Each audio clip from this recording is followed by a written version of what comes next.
Ladies and gentlemen, we're about to break the internet. The number one coaching and training company for 12 plus years is now talking to the $10 billion legendary real estate broker, Josh Altman. Josh, what's up, man?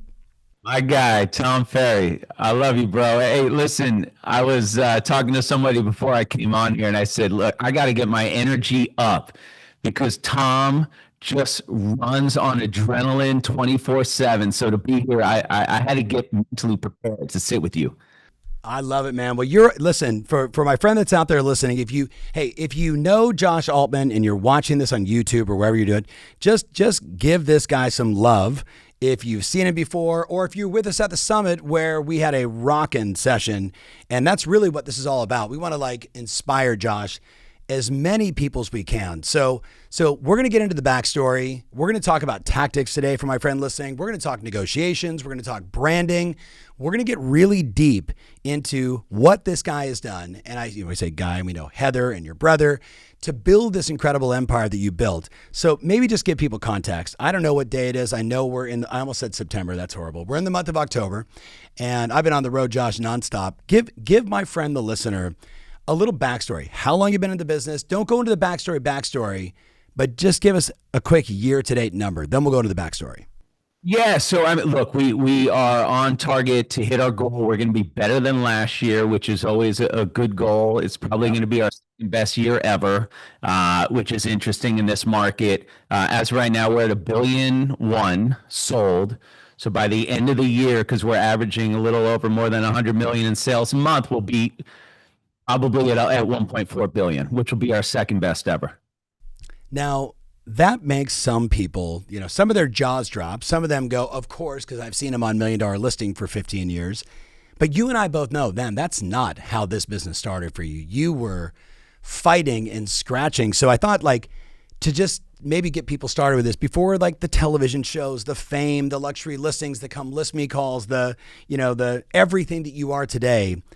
How did you get started in this business? Yeah, look, people who know me know it wasn't always $1 billion a year in sales or something like that. It started the same way where probably most of the people watching this started. Came out to LA, didn't have two dimes to rub together, zero connections. People see us on $1 Million Listing over the years on Bravo, and they're like, he must have been connected. His family must have been in real estate or something like that. And it was none of that. It was just pure hustle. And, a lot of the things that I went through in life to get to where I am today make me the agent that I am today. But, Tom, you've heard this before. We came out from Boston, Massachusetts. We lived in a fraternity house, my brother and I, because we couldn't afford a regular place. And, next thing you know, I'm working in the mailroom making $6.50 an hour. And, every time I got a paycheck, I would take one of these successful people I was delivering mail to. I would take them out because I was always taught, surround yourself by successful people. That's what I was taught growing up, which a lot of people watching this, it's mentors, right?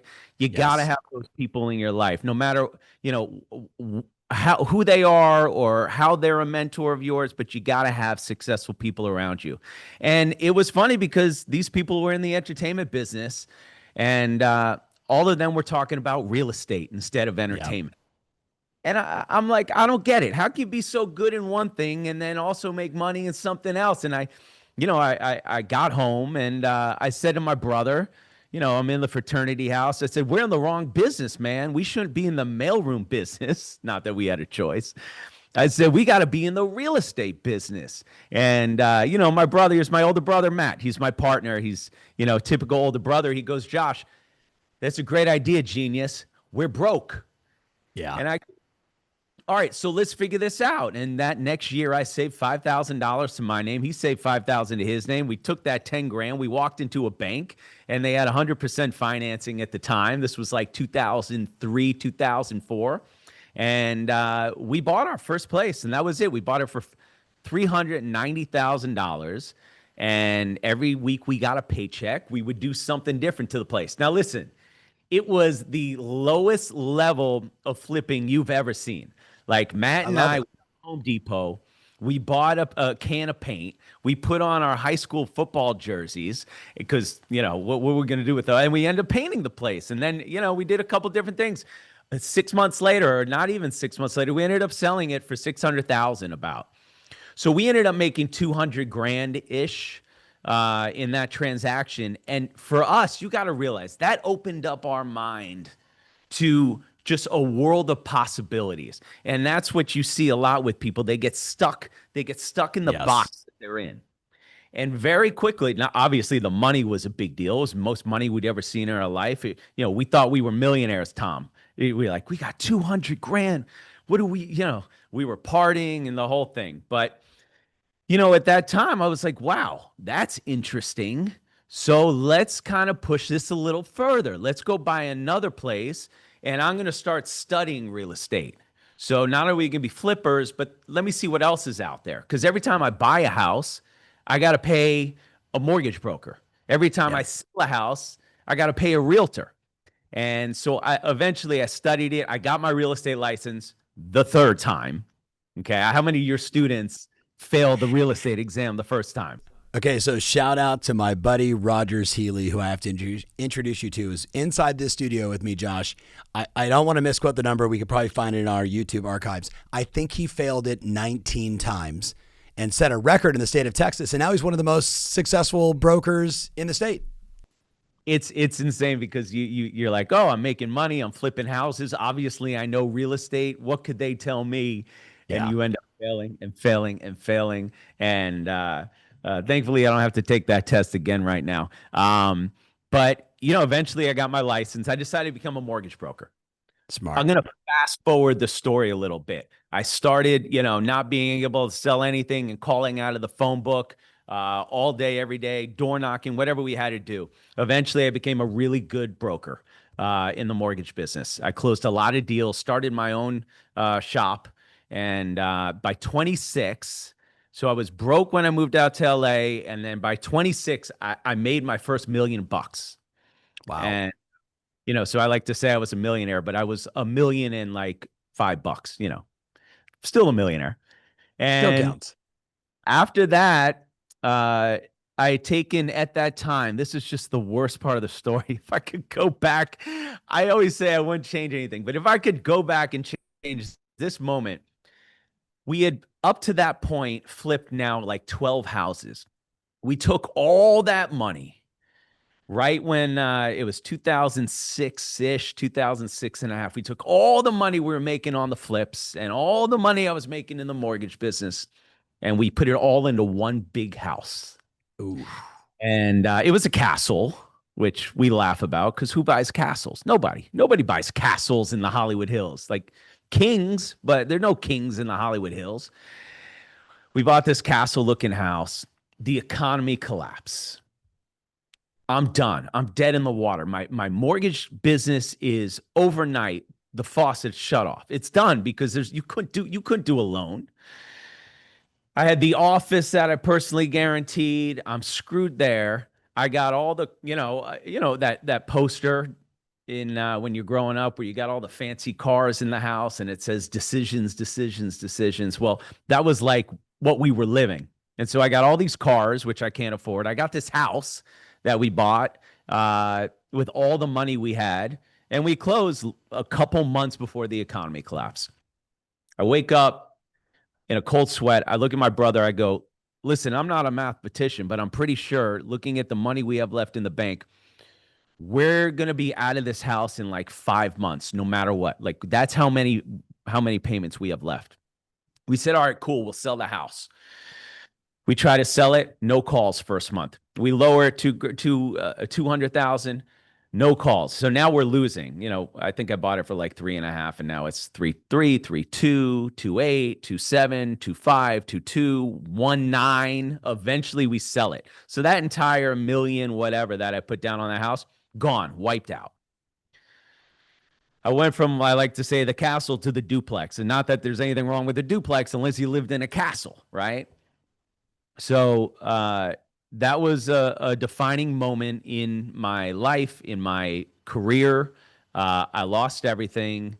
I remember calling the bank asking for, for relief. Is there any way they could help me out? And they said, we can't help you out. I'm sure a lot of people went through that at that time in Sure. 2007. It was a horrible time. And there I am with my brother in the duplex. And, we're trying to figure out how to get back to the Altman brothers, the confident, fun Altman brothers that we were.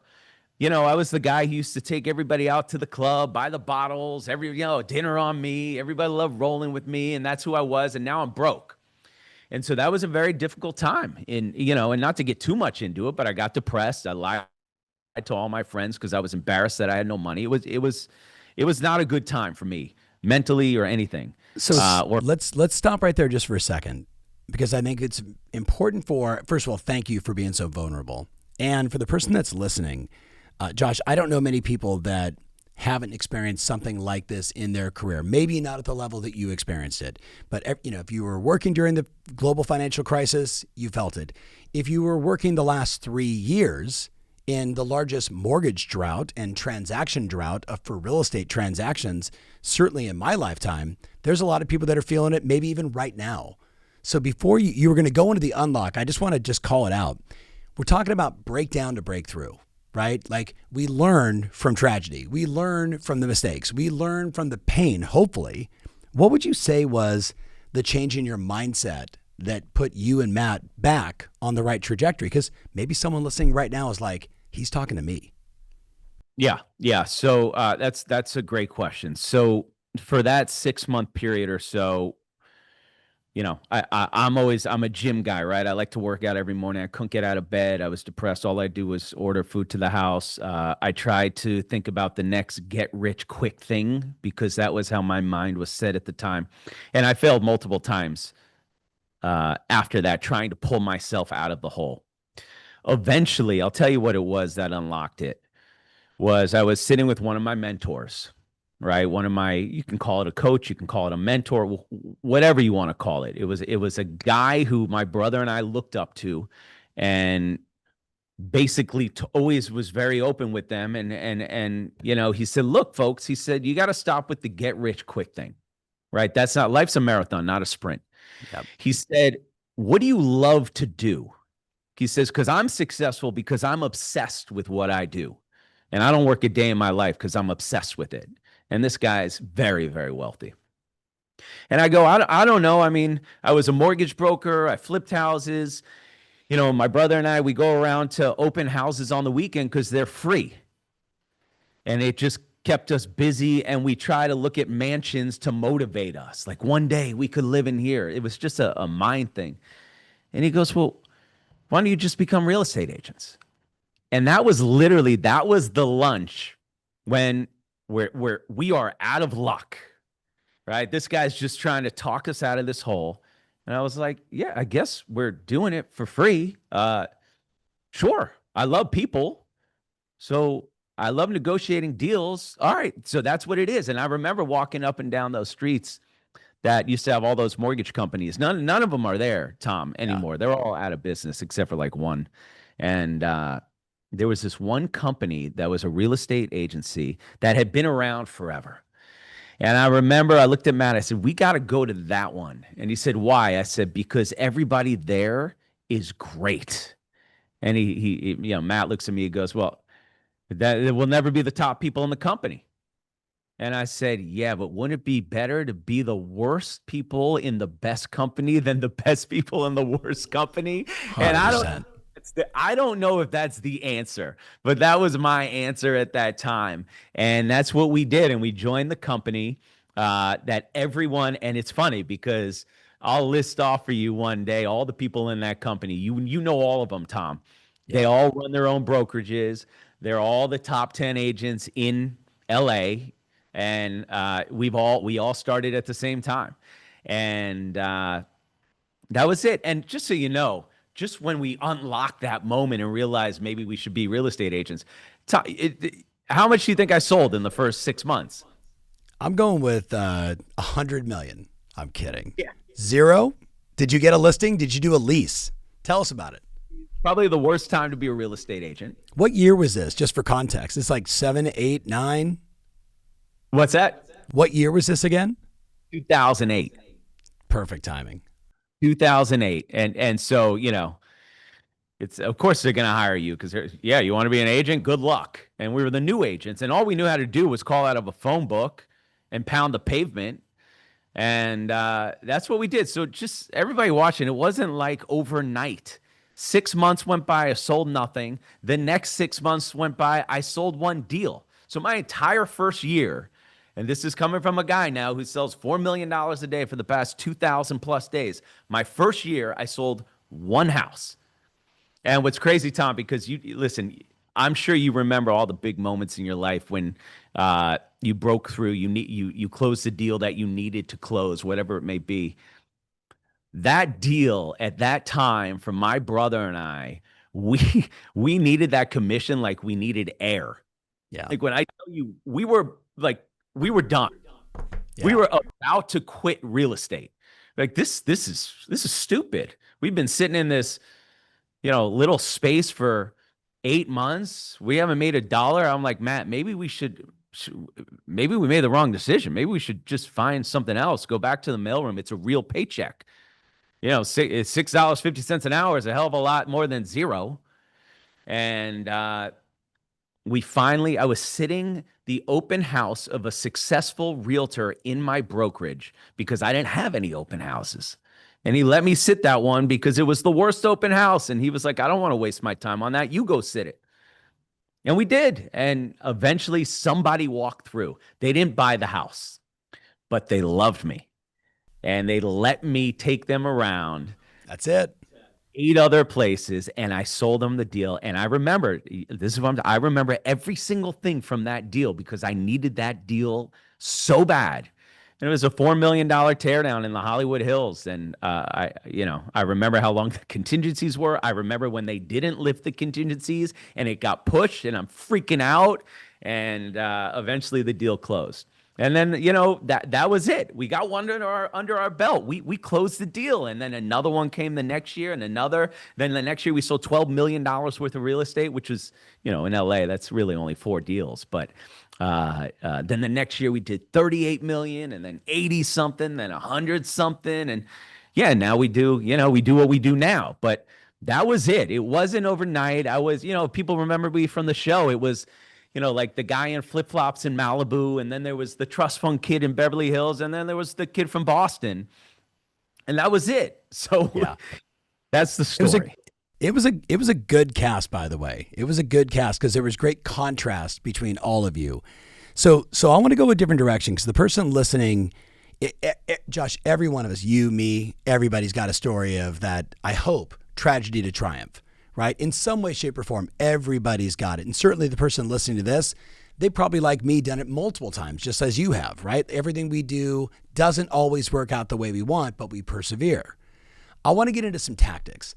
And I'd love for you to think about the questions I'm going to ask you for the standpoint of maybe early Josh and today Josh. And you can bounce between the two because there's things that you did early that caused you to win, and there's things that you still do today that allow you to run this machine and run at the level that you run. So you ready for some tactics? Let's do it.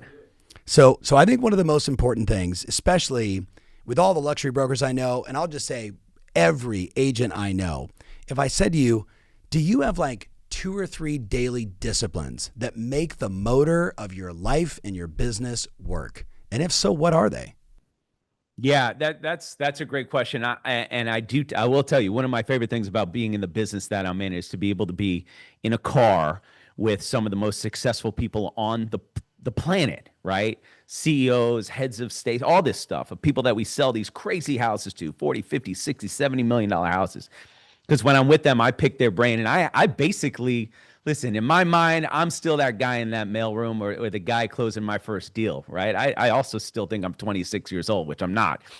But, I get excited. And I ask them the same questions that you just asked me, Tom. So the approach, and believe it or not, I know this is going to be funny, but I was a college football player. I know I'm a kicker. And you're like, what? 9, yeah. Forget. Yeah. But I was brought up in sports, and preparation and visualization was very, very important in my life growing up in order to be, a very successful soccer player, then, later turned field goal kicker. Prep is the most important thing, whether that be on many different levels. For me, I'm up very, very early in the morning. I almost look at a day as a competition. I have to be up earlier than my competition so I can get the head start. Now, whether that's something wrong with me mentally, but that is what goes through my head, is that the early, you know what they say, the early bird gets the worm, right? I have to be up earlier than everybody else. Like, I want to go to the gym when it's dark out, because I want to come out when people are waking up, and I already want to be 110 miles an hour. Hey, it's a show inside of a show, but check this out. On October 22nd at 10 a.m., Josh and I are going to do a big webinar together, and he's going to break down what we call the $9 billion game plan, where you're going to learn exactly what he's doing, the marketing, the tactics, the strategies, obviously some of the negotiations, and so much more that we're doing on this show. So check it out. Link below. All right, back to Josh. Every morning starts with the gym. It has to. I now that I'm 46 years old, I make fun of, my wife makes fun of me, but we make fun of it. I feel like I'm a classic Ferrari. It takes me a minute to get going, right? Before I was a new Ferrari. Now I'm a classic Ferrari as a dad.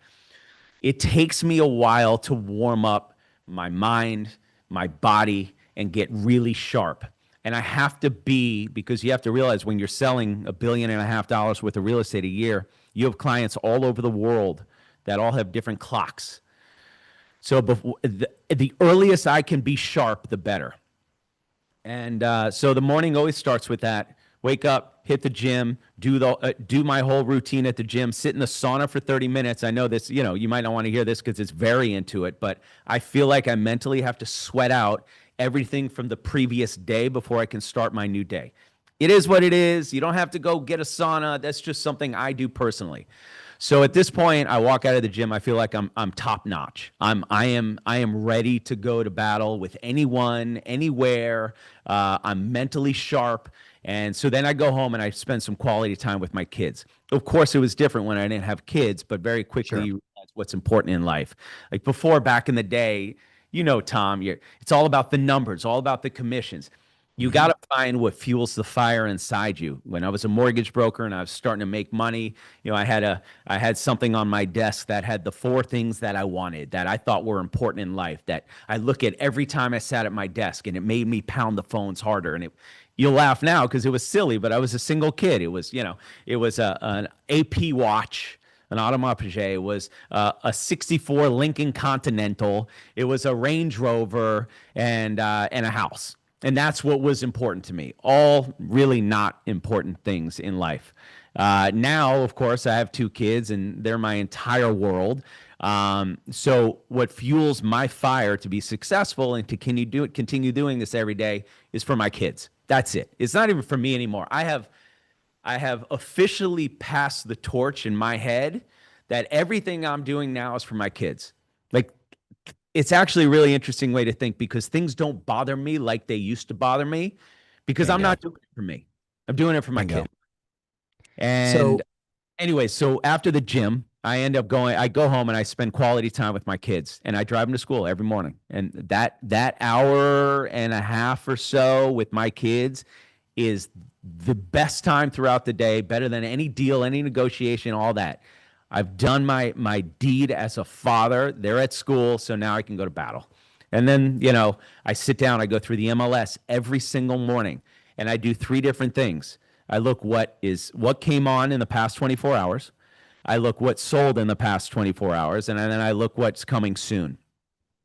The MLS is our Bible, right? We have to know if you don't know the inventory, you will never be a rock star agent.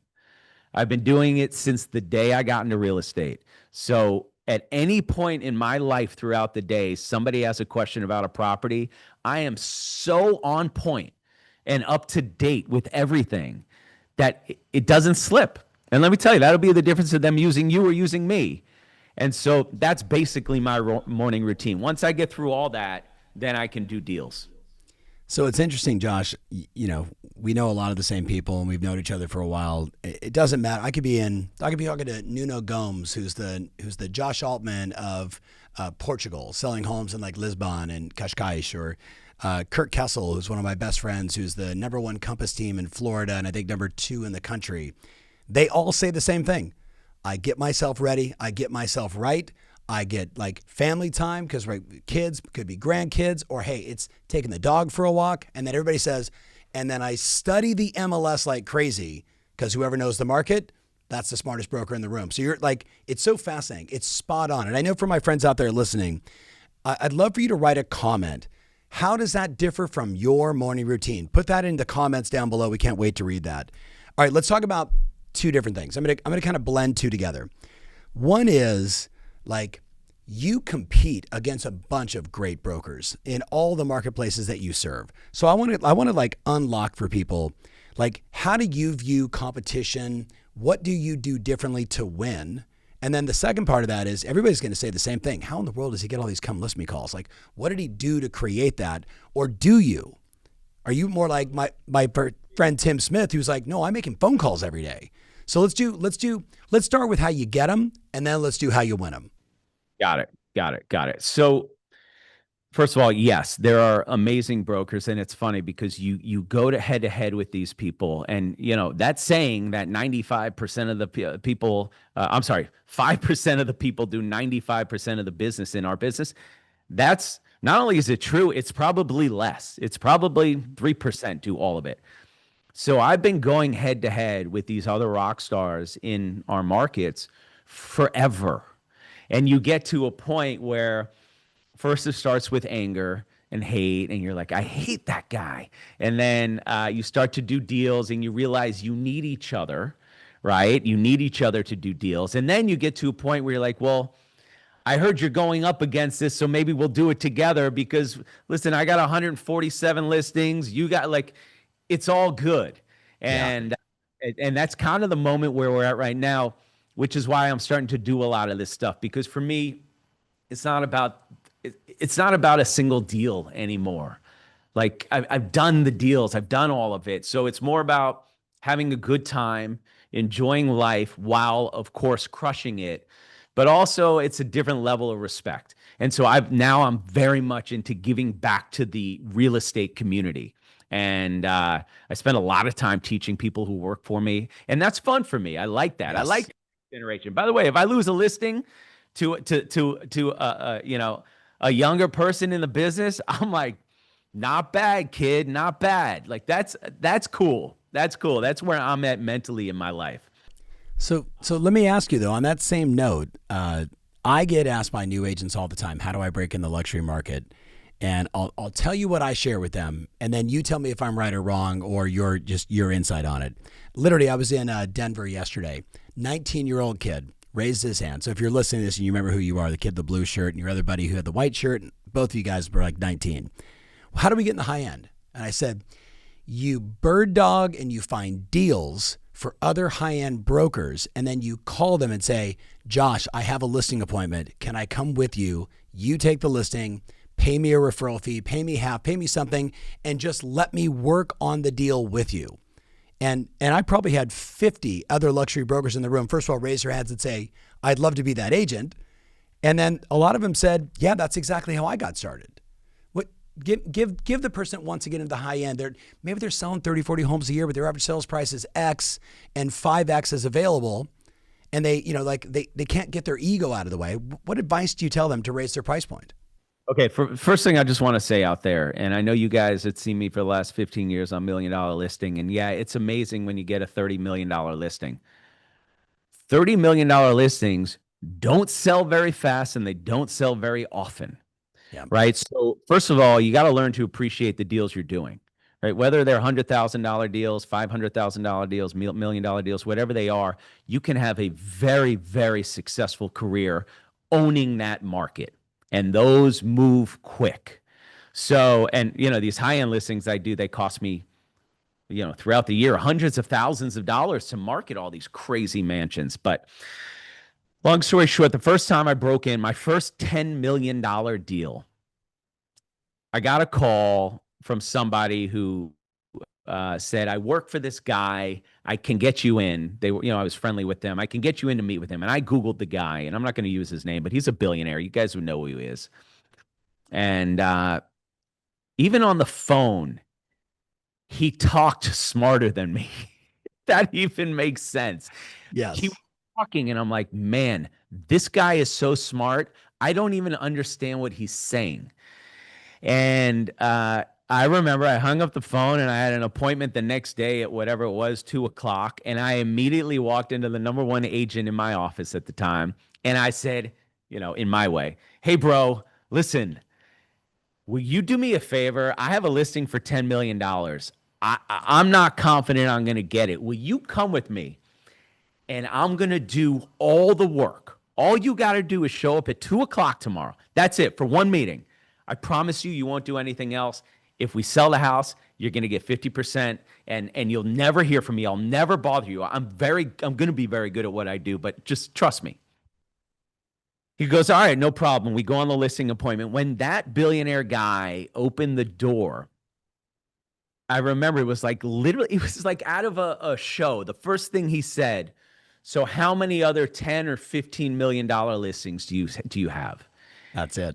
Myself, I would have been dead in the water. I wouldn't have even made it past the entryway of the mansion at that time. And of course, my partner, the top agent who was crushing, hundreds of millions of dollars real estate, goes, well, yeah, I have like 10 in this area. This actually from this balcony, I can see 3 and this and that. Next thing you know, we get the listing. The house never sold, just so you know. It never sold. Not every story ends like it ends on $1 million listing.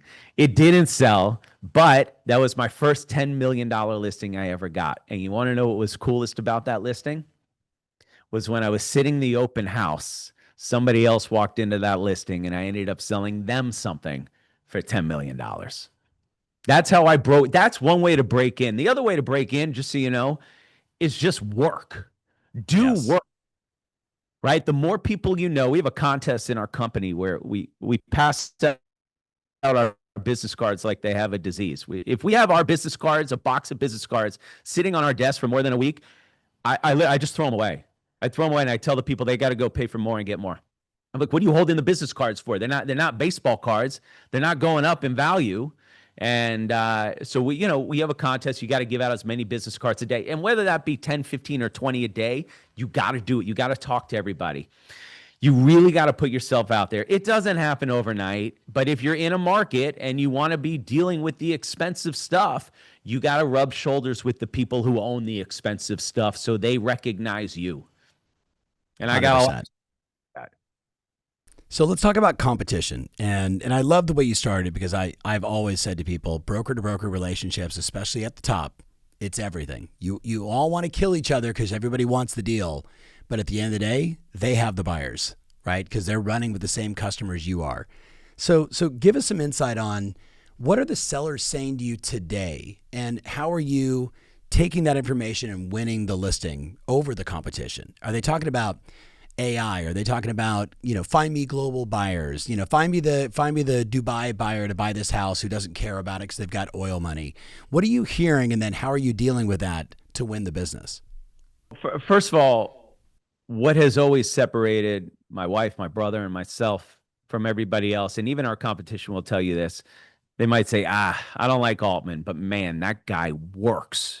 He's 24/7. He never stops, and it's relentless to a point where even home sellers just go, I mean, I guess we got to hire a Josh because he hasn't stopped since we met him. Yes. Now, don't be annoying, but be relentless and know what you're doing. AI has come to, to a level where if you're not comfortable with it, right? And we have somebody who works full-time AI in our office at this point, and we're just starting to see that. And yeah, it's expensive. These AI people, let's be real, they want salaries of $300,000-$400,000, right? It's a lot of money. But if you don't have that, you're going to get left behind so quickly. It's not something that is going to start for the next couple years.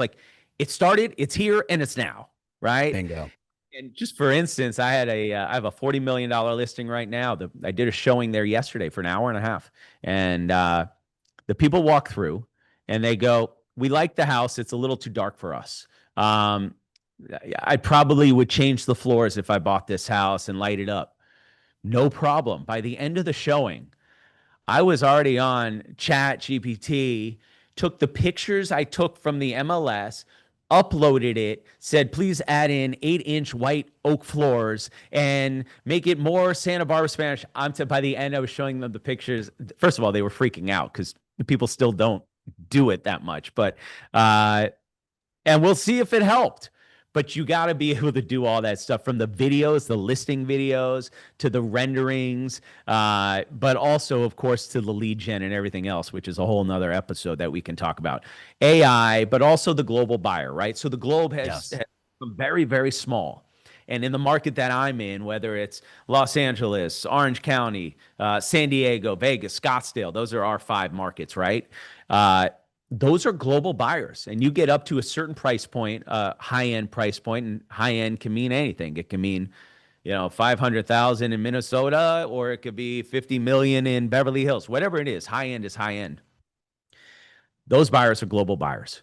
You cannot market locally anymore. And what separates us from everybody else, and why I did that, a lot of people, why would you do that show, that silly show, which, when I started that show, everybody hated it. Not hated the show, but they hated on us. I would never do that. I'd never do it. But TV, selling houses, and Tom, we paved this road for every other show. We were the first. And we went through a lot to get to where we had to get to. And but I will tell you, that gave us a platform that played in 70 something countries around the world. It gave us a platform that we never let go of. Yeah. And so we knew what we were doing the whole time. So let's take a step back. First of all, I appreciate all these insights. Take a step back with us for a second, and let's talk about a newer person in the business and an experienced person on the business. And let's just say, you and I were walking on Balboa Island together with our wives, hanging out, and a brand new agent walked up to us, and an experienced agent walks up to us, and they were from anywhere in the world. And the new agent said, "Josh, tell me how I can build a brand, and tell me how I should market myself." And then same thing with the experienced agent. Let's talk I'm a new agent. How should I build a brand? And what should I do to find clients? We'll focus there, and then we'll go to the experienced agent. So with the brand new agent, first of all, there's a lot to it, right? There's not just one thing, but you have to, I always felt it was really important when you're driving around with these successful people, time is money. Right? And you have to be so on. There's no room for error. And the younger generation, of course, they're going to mess up. They're newer in the business, and they're going to slip. They're going to take a wrong turn when the client's following them, whatever it may be. And I remember, and I've done all those, just sweating, just literally sweating my suit. But when it comes to branding yourself, you have to realize that you are a walking billboard for you and your business. Every single thing you do reflects on your business, because listen, you're not spending hundreds of thousands of dollars like we do marketing ourselves, right? You're a new agent. So it comes down to the little things. Do you want to sell to a certain type of people? First of all, you got to look the part. You got to play the part. I don't care if you got to fake it till you make it. That's cool. I did that for a while, but then eventually you got to make it. But the most important thing I can tell you, because we did all that and we were on TV and we had the shark skin suits and the fancy watches and all that. And that was cool for me. It worked for me at that time. You have to be an expert at what you do. These kids come in to interview for us and they go, "Yeah, I'm at a brokerage for a year, but I want to be with your brokerage because you guys are rock star agents and I want to sell more." And I asked them very simple questions, which is, can you write your own contracts? "Oh no, I have a TC that does it, a transaction coordinator that does that and all that." And I'm sorry, but that doesn't impress me that you can hire somebody and give away the money that should be in your pocket. If you can't do something as simple as understanding the contracts like it's the back of your hand, because this is your life, this is your business. If you can't give it the respect, how are you thinking you're going to get it back? What was cool about when my brother and I started, the first contract I ever wrote on that deal, I walked over to, he passed away. It was a very good friend of mine, older in the business. He was a mentor. His name's Steve Levine. And Steve was the greatest, the nicest guy. And I remember walking into Steve's office and I was all nervous. I'm like, Steve, I got to write an offer. You got to show me how to, do you have any offer? I can copy your offer, but I'll change the numbers, but I'll see how you did that. And I wrote my first contract by copying his contract on a different deal.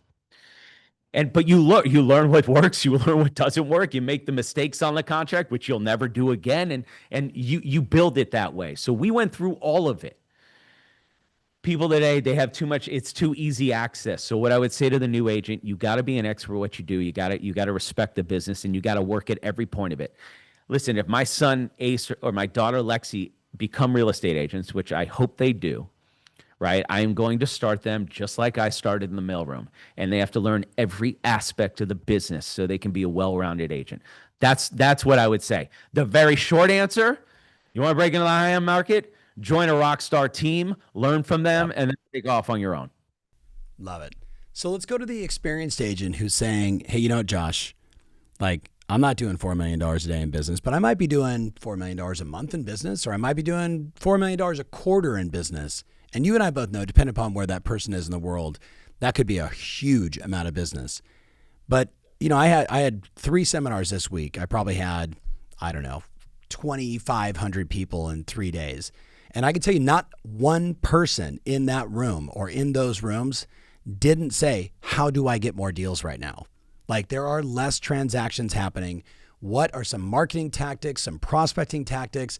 And every time I would show marketing or talk like texting strategies or email strategies or direct mail or open house, scripts and dialogues, this is all I saw the entire time. All the phones go up, click, click, and they're stealing everything I'm sharing with them. So what's your advice to that experienced agent who says, I'm at X and I want to go to Y? What do I need to do from a marketing and prospecting standpoint? Look, the problem with agents that have been in the business for a while is they've grown an ego, right? Ego's cool. Like it got me to a point, you got to have a chip on your shoulder. You got to have an ego, but you also have to have confidence because you know you're the best at what you do. When it comes to, first of all, as a seasoned agent, you now have properties. You're doing deals. You need to go on your calendar. The easiest thing I can tell you is cross off every Sunday for the rest of your life, because you are busy. And I was telling somebody this the other day in our office meeting. Every Sunday, your open houses, wherever your open houses are, I don't care if you're selling $1 billion a year or not. In fact, I just got a great listing in the Beverly Hills Flats. I'm pumped to sit it on Sunday. And I'll tell you why, because it hasn't been on the market. I even told Heather, my wife, I said, do you want to come with me? And we'll have a contest and we will just pick up like 10 buyers in one open house. You got to respect the open house, and you got to always do it. And don't forget how you got to where you are with those. You start passing off. It's very easy. You have a couple agents that work for you. You pass off the open houses. You don't want to work on Sundays anymore. That's the simplest way to continue to stay in the game. But you got to be so well prepared for those open houses. And I have something that I do personally, and I'm giving you all my tricks here, Tom. Let's hear it. You might have to erase some of this stuff. Look, if I'm sitting, let's just use a $10 million open house for me. It's a round number. It doesn't matter if it's for you, it's 500 grand or 50 million. It doesn't matter, but I'm going to use 10 million. I go to that open house. I spend the night before going through every $1 million price point up to 20. So I start at 1 and I pick out the best house on the market on the MLS. I pick out between 1 and 2 million. And then I pick out the best house on the market between 2 and 3. And then I pick out the best house from 3 to 4, 4 to 5. So I have 20 of the best houses starting at 1 million to 20 million. That's awesome. Smart. This is the table at my open house. I have 20 MLS sheets of the 20 best houses in that price range. Those MLS sheets say my name on it, not the agent's name on it, my name. So I put them out, and you can do that too. That's the MLS. I then, of course, have the other stack of papers is all the comps, the active comps, which are very important in certain markets. So your active competition, and then, of course, the sold comps. I'm prepped. I'm prepped to argue why my listing is the best listing. Oh, you came from that house on 123 Main Street?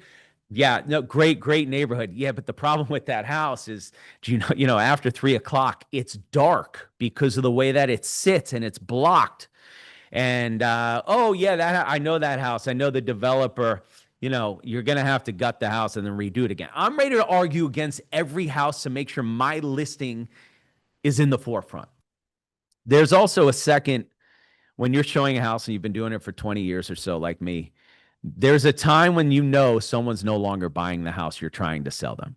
You know it, right? I mean, the obvious is I like this, but if they say but, deal's done. They're not buying the house. But also you start to become a body language expert. Oh, right? yeah. Body language. You listen. You stop talking and you listen to what people are saying, which a lot of people don't do. And I love to talk, but sometimes you gotta listen. The second you realize they're not buying that house, you switch the script and you do everything you can to set the appointments and not let them leave unless you have all their information, and you set up the appointments on the spot to show them more, because once they're gone and you don't have their information, you're gone. It doesn't work. The next agent's getting them. I don't let somebody leave. I'm either selling them the house, and if they're not buying the house, I'm selling them another house.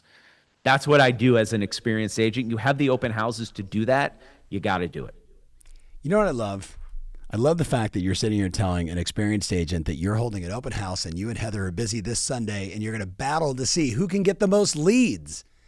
That people are like, Ferry, why do you go do all these seminars all over the place? I'm like, because I'm still hungry. I want to help people, right? Like that's what I have. I could just sit in my office and do Zoom meetings for people, but no, I want to be on the streets. So I just have mad respect for that. So you have to. We're in a lonely business, Tom. We're in a lonely business. You're a lone agent out there. This is why people need you, right? You're there. Your confidence is down. You don't have a partner. You're not making money. It very quickly can spiral, and you're done. For me, I would say what I'm so lucky for having my brother as my business partner from day one. And listen, we're like brothers. We used to actually, I remember one time we got in a physical fight in our office, and everyone's like, "Oh my God, call the cops," or whatever it was. And I was like, "What do you mean? It was my brother." They're like, "Yeah, but he punched you." I was like, "Yeah, well, I punched him too. Did you see that?" And we're brothers. Yeah.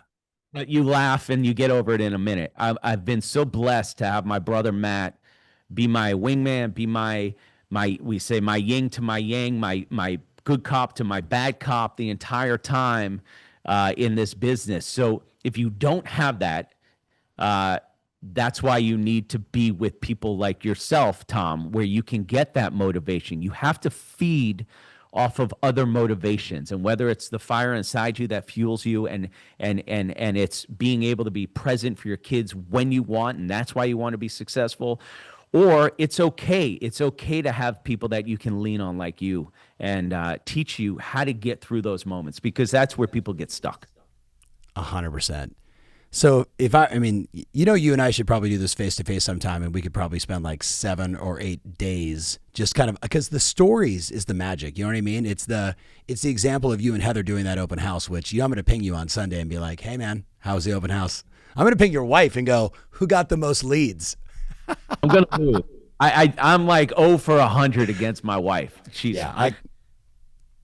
She's a killer. She's a killer.